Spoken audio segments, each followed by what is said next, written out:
Hey everybody, how you doing? This is Robert Rivera, wishing you a happy New Year's. It is also Three Kings Day, Los Días de los Reyes, as we say in Spanish. We are here in beautiful Ormond Beach at the Wendelstedt School for Umpires. Today, it's a rainy day, the fields are a little flooded out, so no field today, but they do have classroom. This class of 2024, they have just about 90, I think it was like 96 students, they said. It's a good class. We're gonna get to meet them. So let's head out to the classroom. I told you the fields was bad. Nobody's playing on this bad boy.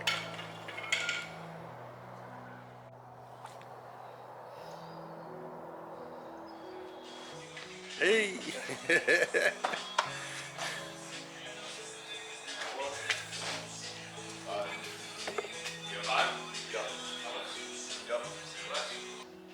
This is where the instructors eat their lunch. And as you can see out of all that, now we got 3 nice bags for the fields.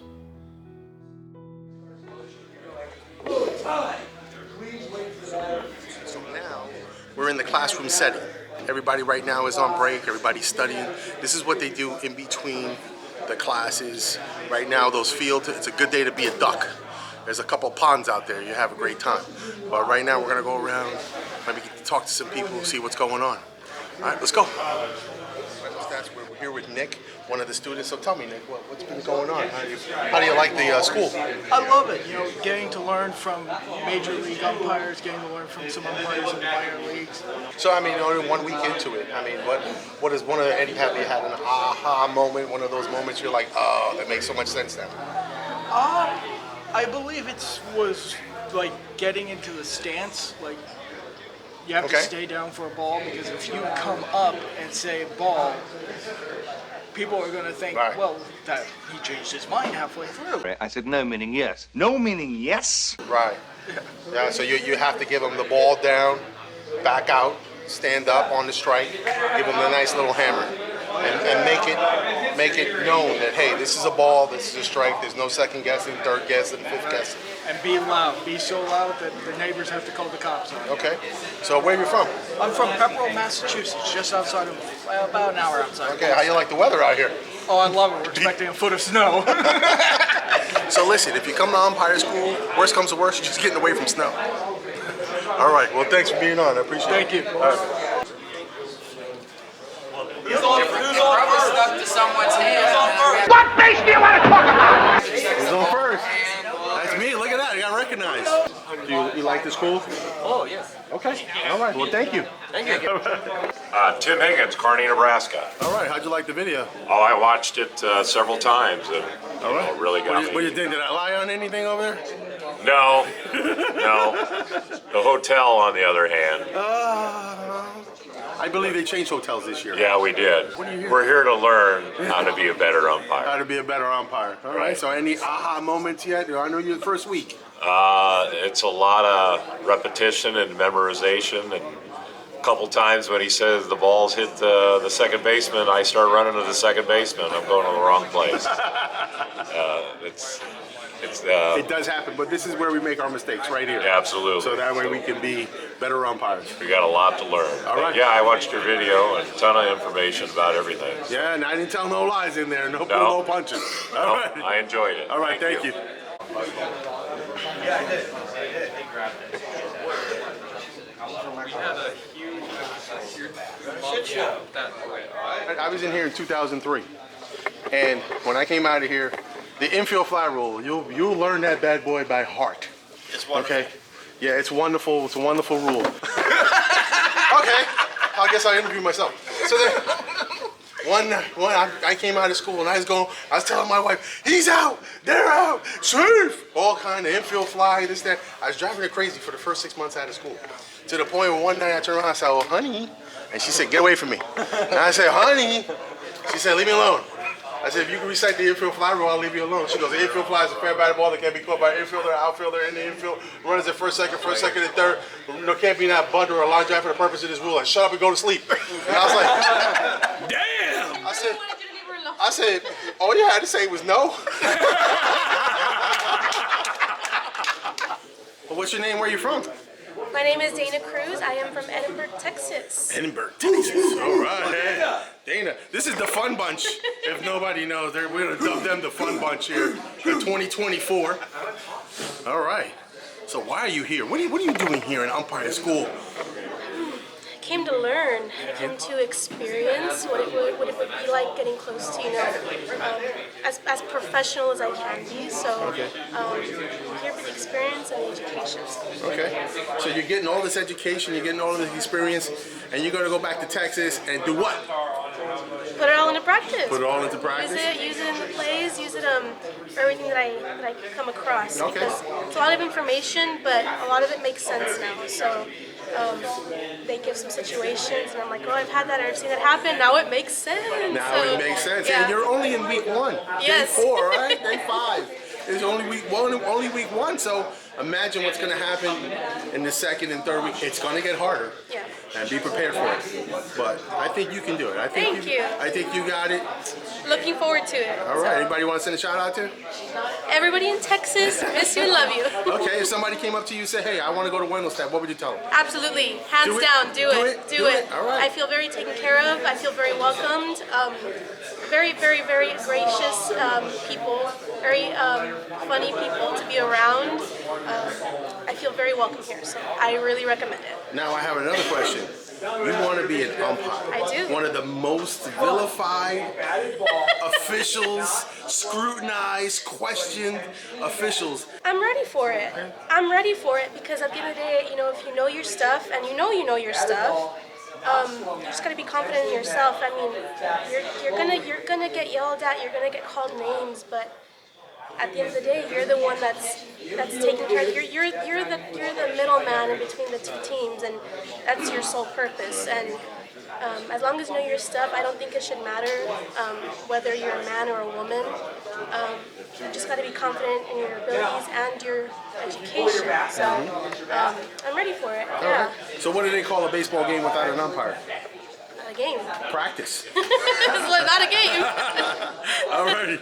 All right. Well, thank you. Thank you, sir. Alrighty. They call it the Fun Bunch. I'm telling you. I dubbed it the Fun Bunch.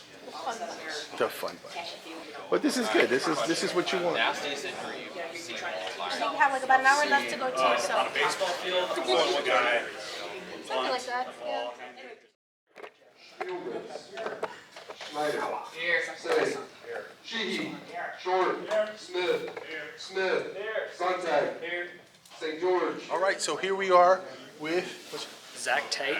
Zach Tate. So tell me, what are you doing here? So chasing a dream. I'm 35, and I just was tired of saying, "What if I went to pro school?" And I was really only going to do the first 2 weeks. You can either do the first 2 weeks or the last 2 weeks. And on July 9th, my mentor that kind of got me started in college baseball, he passed away. His name was Connor McKenzie, and that day when he passed, I figured life was too short. And he was a dream chaser. He passed away at 29, and when this would have been his third time coming, but he was going to be my roommate. And, Wow. So we have a patch here that he gave me, and Connor, 51. Thank you. We miss you. You're here. You're here. That's right. Even though you're not here, you're here. All right. You're always part of the Wendelstedt family. So no one's surprised or blindsided. 2 tests tonight, 1 test Monday. 2 tests tonight, 1 test Monday. Yes, sir. For 2 tests, 3 hours. 7 to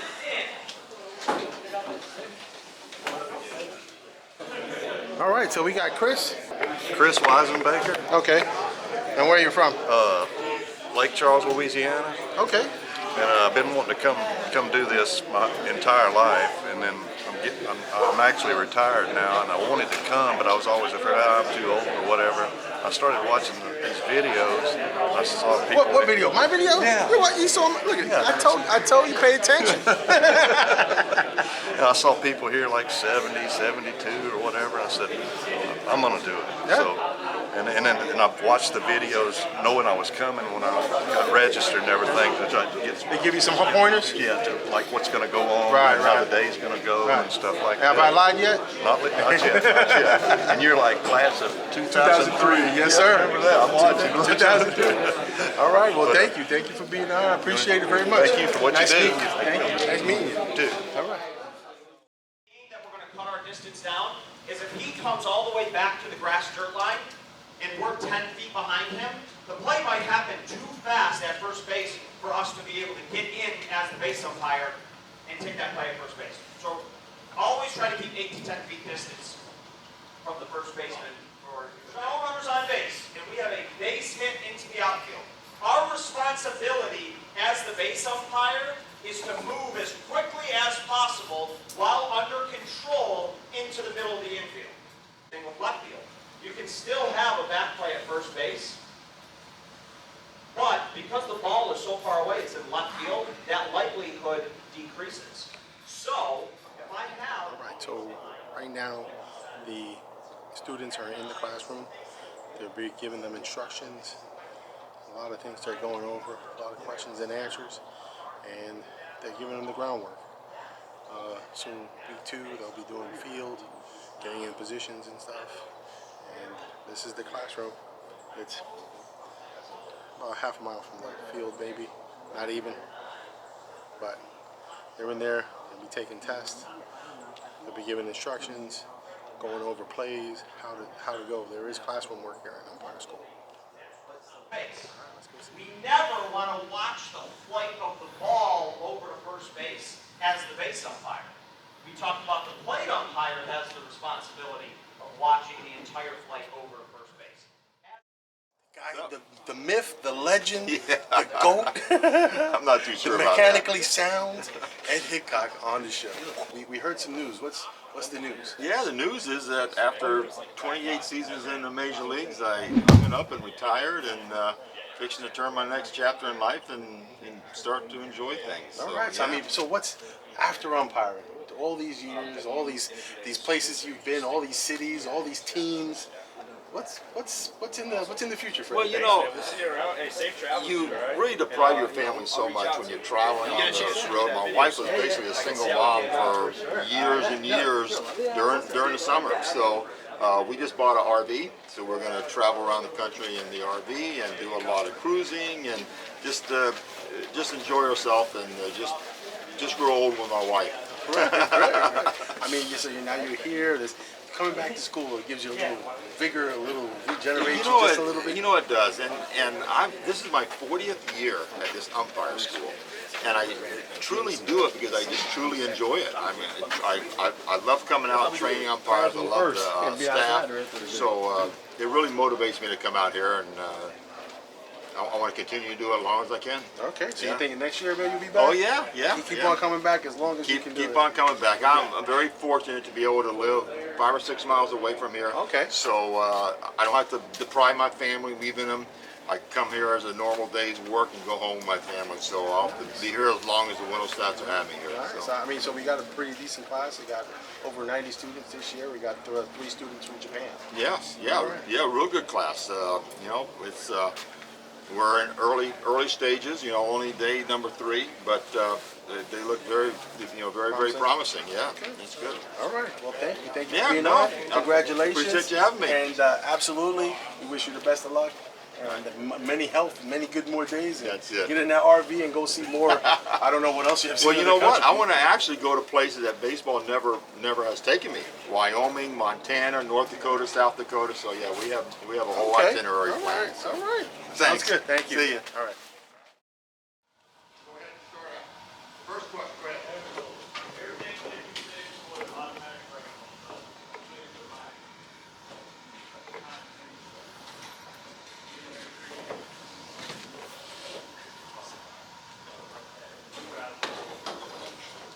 Being a professional umpire requires a lot of travel, a lot of time away from home. Basically, my wife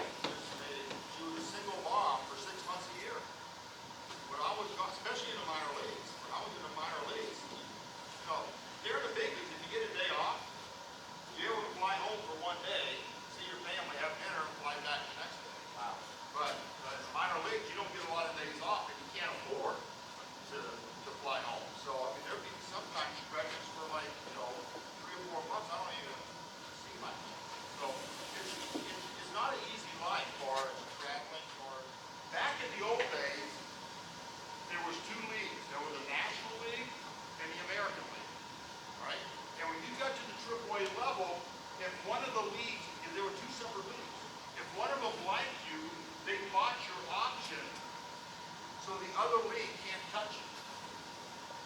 So I didn't get married until I had my option bought because I didn't want anything to get in my way of my dream getting married. I dated my wife for 10 years before I asked her to marry. It's because I wanted her to know what she was getting into. And I didn't want any obstacles stopping me from what my dream was going to be.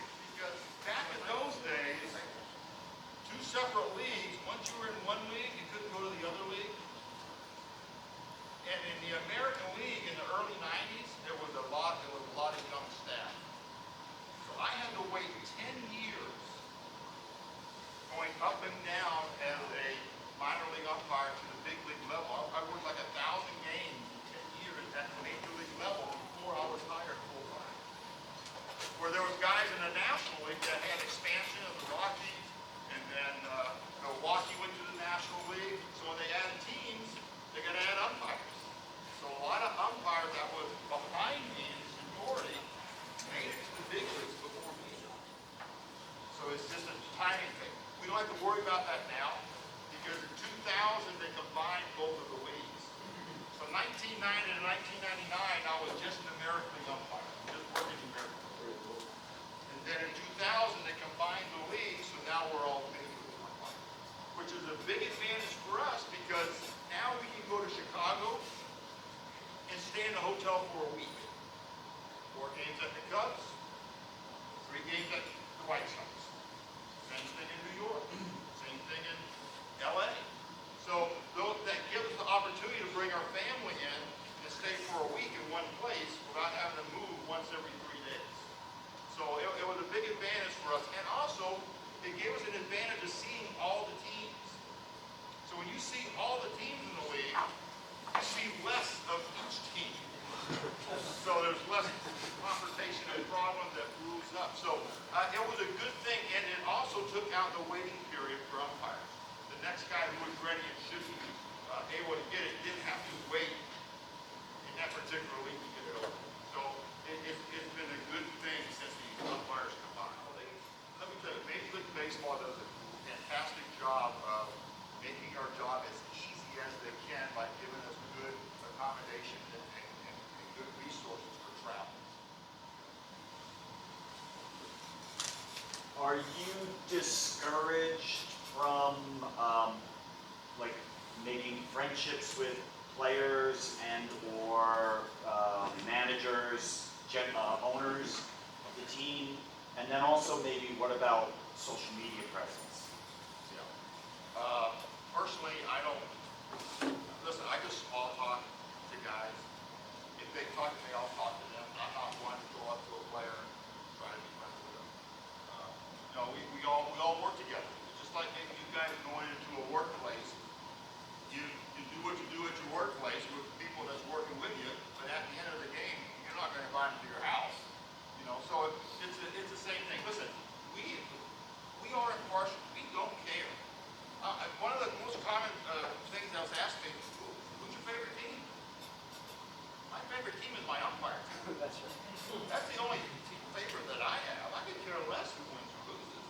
And people say, how can you be like that when you grew up being a baseball fan? How can you not like a certain team? You don't. I mean, that's just our makeup. We don't care. I say, listen, I don't have favorite teams. I have favorite cities. I love going to Chicago for the food and the atmosphere. I like going out west in the summer. Let me just talk to the social media question, okay? I remember Joe Brakeman. He had my number 15 before I did. And he retired. He says, Eddie, let me give you one piece of advice. He says, if something happens, do not open the paper the next day. Look at it. Because these talking heads, they can say what they want to, hide behind a computer screen, blow you up, and it's going to do nothing but aggravate you. He says, don't even look at that stuff. And we can't look at that. I mean, if you Google my name or you Google anything up our name, there's going to be negative things on there. Now, are we perfect? No. Did I make mistakes? Yes. So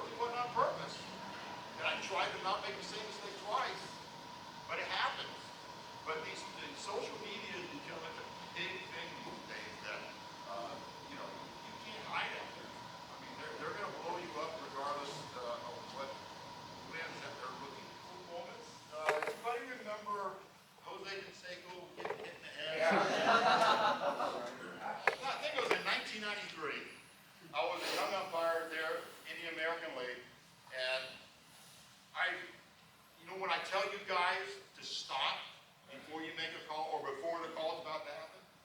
Well, I was on second base in Cleveland, and Canseco was playing for Texas. Ball hit the right field, nobody on.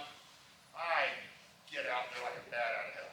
And I wanted to get as close because I knew it was near the wall. My eyes are going like this. Exactly what I tell you guys not to do, okay?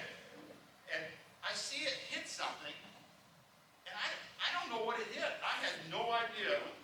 All I saw, the ball was going over the fence, but I don't know what it hit because it wasn't even. Sure enough, it hit. I said, Jose, what happened? And then I forget who was playing center field. He said it hit him in the head and went over. I said, thank you very much.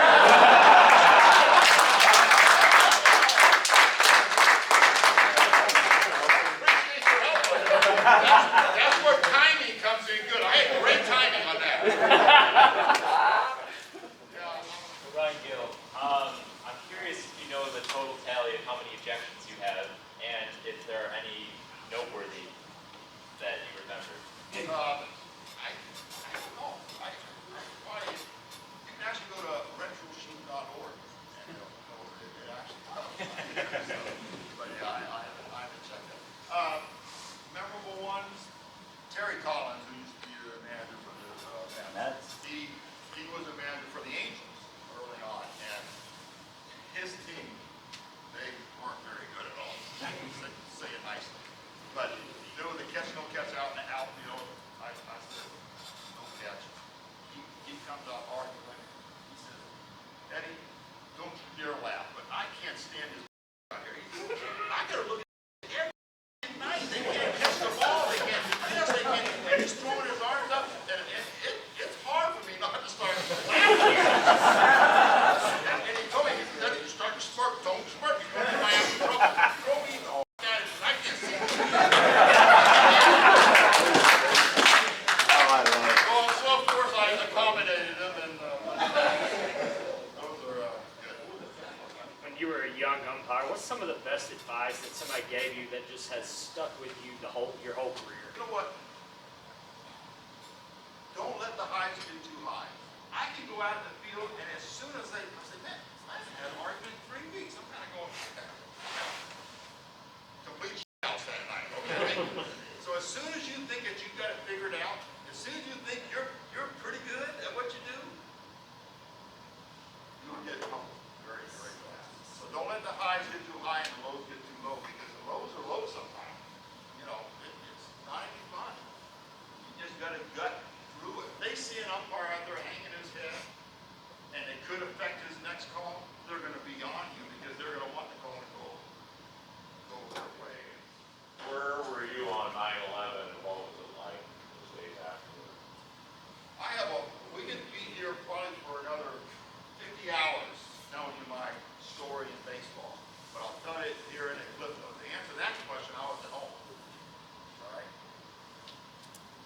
Remember I told you from 1990 to 1999 I was a fill-in umpire. Well, on January 1st of 1999 I got the call to be a full-time staff member in the American League. That was my very first year on staff. We had a union contract coming up at the All-Star break. We met in Philadelphia as a union, and we did our strategy how we're going to get baseball to pay us more and, get a new contract. Well, long story short, our union representative said, listen, what if we all resign? We resign our jobs, without putting pressure on them to come to the table and get what we want. Here I am, brand new umpire, sitting in the very back of the room, very first union meeting. Everybody else said, yep, we're going to do that, we're going to do that. Okay, give me the paper. Everybody else is signing, I want to sign it. So I did. Well, 22 of us lost our jobs because of that. I was one of the 22. So it took me all that time to get there, and it took me 6 months to get out. Lost my life. I mean, I wasn't fired. I actually resigned my job. So I went to the police academy, came home. I had 2 young kids. That's why I'm a cop now. Went to the police academy, became an officer. Never going to get back in baseball. I was done. 3 years later, I sat at the dinner table with my wife, and I said, honey, I said, I made it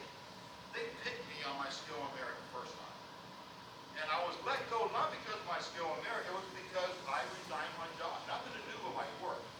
So what if I went back to the minor leagues and worked my way back up? She thought I was crazy. I wasn't really crazy. But you know what I did?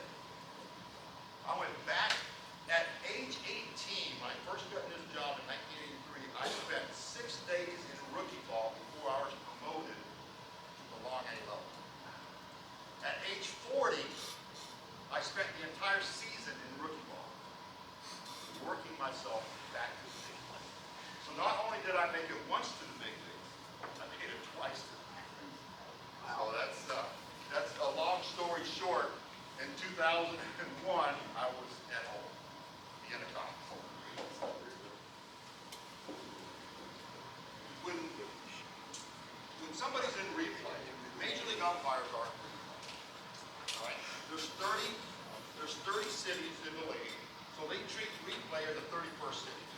So there's 2 crews assigned in replay every week to cover all the games that are going on for that week. So we as umpires, we see the TVs, and we have like booths all around this room, and I am assigned to this booth, and I have a technician here. Thank God for him, because I can't work my phone, and these replays would take 5 hours if I had to do it. But we have a technician, and I have both feeds of the game. I have 2 big TVs, and then a lot of little TVs to the side that has all the angles. So say I'm working the Yankees and Red Sox game, and my other game is Kansas City and Oakland. Okay, there'll be a TV with the Yankees, Red Sox, and Kansas City and Oakland right here. All their other cameras are right over here. So we're just sitting there watching the game. When a replay comes, then what happens when a replay comes? I can focus in on the Yankee game, and they'll shift my game, the other game, the Oakland game, to somebody else. So they'll have 3 while I do my replay. Now, once my replay is over, they'll get that game back to me. Okay? So that's how the replay works. But what we notice in there is that while we're watching these games, sometimes we only have 1 game. So I have the 1 game on both of the networks up there, the Yankee feed and the Red Sox. Okay? That little box that you see, it's not accurate. There's 3 boxes in every game. There's the home team network, there is the visiting team network, and then there's one that we have to answer that Major League Baseball calibrates on a daily basis, that we're judged on, that we are graded on. Watching these games, you'll see a pitch completely out, this far out of the top of the zone on the Yankee feed. The same pitch is completely in the box by this much on the Red Sox. So if you're a Yankee fan, you think I f***ed it up. If you're a Red Sox fan, I got it right. So they ought to put a big disclaimer on the bottom. This is for entertainment purposes only. It's not calibrated at all. So that's what we're doing. And you say, why haven't they brought in the ABS, automated strike zone alert?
speaks, everyone listens.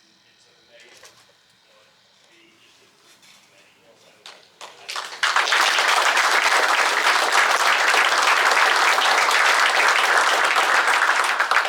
But if you haven't got one of these from me, please come see me, introduce yourself. But I'll tell you a little bit about it. Connor McKenzie, he sat in these chairs not once, not twice, but now it would have been 3 times.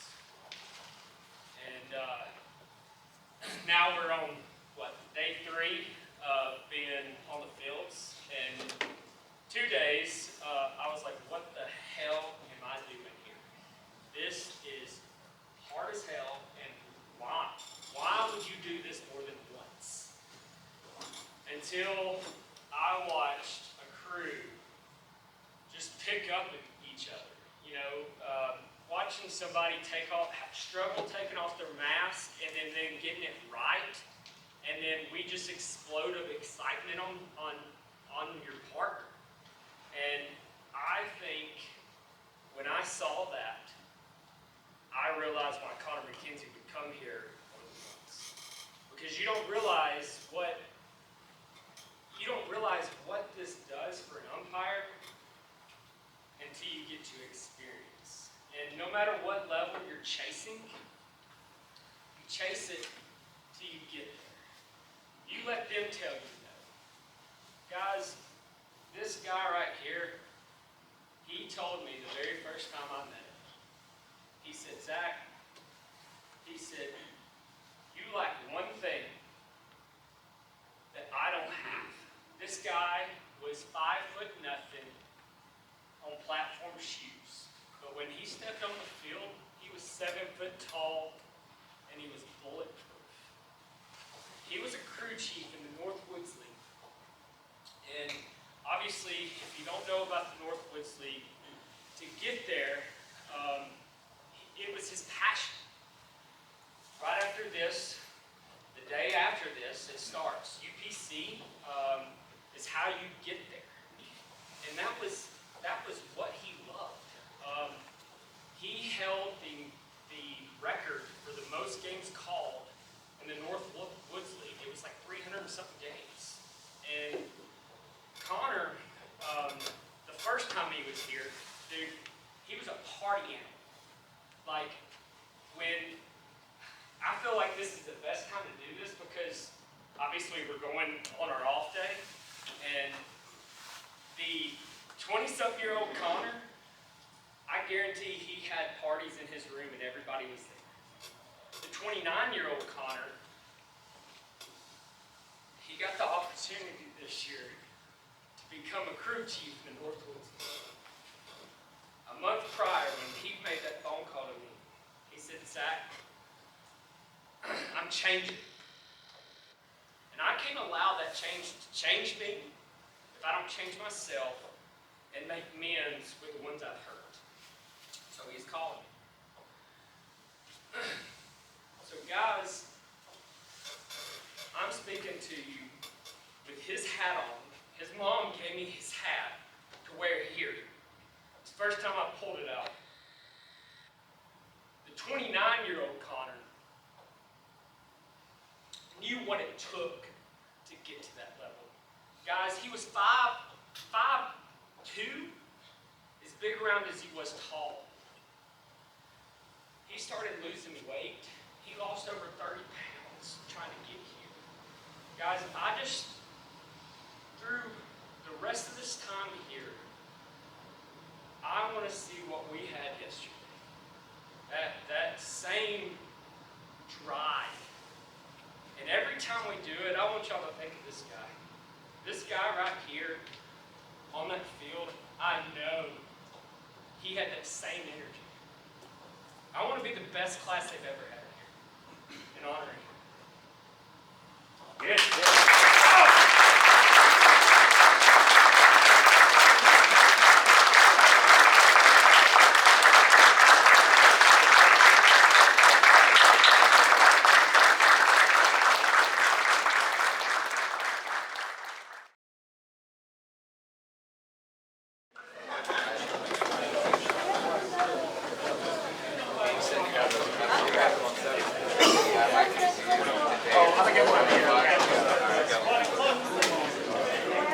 Yeah, if you want, Patrick, whatever.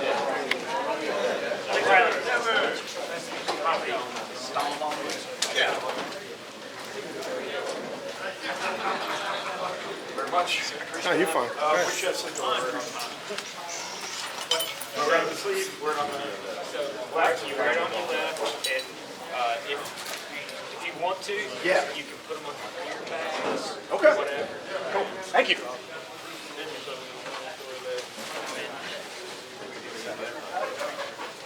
I got one.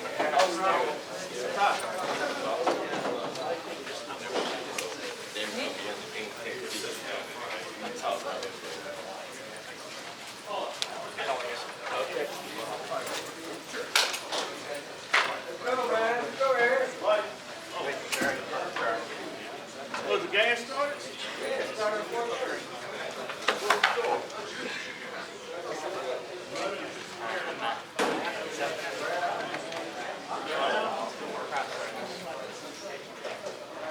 Thanks for sharing the story, man.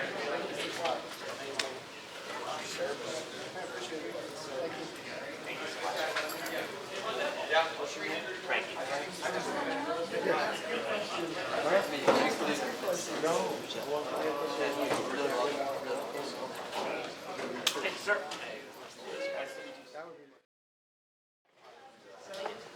Is it Robert? Yes. Rivera? Yes. I watched the Who's on First. Okay. Channel. Yeah, so I nice saw. to meet you. What's your name? Ivory. Okay. Ivory. Yes, sir. Yeah. Ivory. That's it. Yeah. All right, where you from? I just drove from Sarasota, Florida. It's a 3-hour drive. Yeah. I've been in Florida for 9 years. Grew up in Washington State. Keep swinging. If you like the show, please do me a favor. Subscribe. Right. You see it? It's right there. Subscribe, share, like, and don't forget, put that bell on. It'll ding you when I put something else on, all right?